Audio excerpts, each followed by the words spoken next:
Hey, it's Ben. I just got done installing the ceiling fan. This company sent this to me to test out, so I'll show you the installation and share my thoughts. First, a quick look at what comes in the box. There is the globe in the metal cover, mounting brackets, blades, chains, and wire nuts, the light bulb, the manual, and the motor.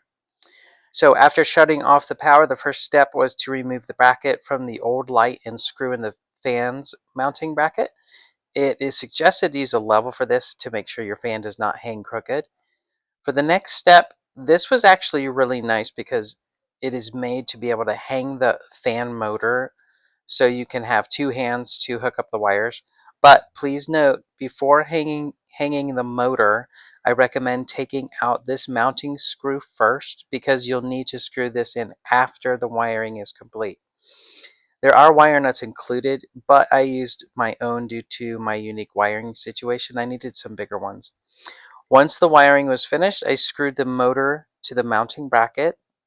Next, I unscrewed the set screws on the sides of the mount and affixed the motor cover. You only need to remove the right screw from each pair because the cover rotates on.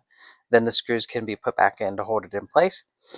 The paddles are reversible, so there is a wood grain side and a straight black side, so that's a good feature of this fan. Each blade attaches then to the metal arm using 3 screws, and you'll want to think it through which side to mount them on because based on what you want showing. Each blade assembly then mounts to the motor with 2 screws that are already there in place. I already had the included light bulb screwed in, so the final steps were to put up the globe using the 3 set screws and then attach the pull chains. So as for the operation, I have this wired so that the one switch on the wall gives power to the entire unit. The fan has 3 speeds, high, medium, and low. Then the other chain turns the light on and off separately.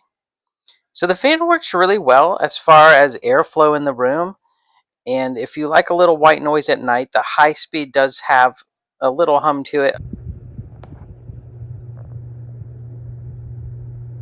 Otherwise, the fan is fairly quiet, actually. The light is very bright. So overall, I'm super happy with this fan. It's a nice fan. Hope this helps. Thanks a lot for watching.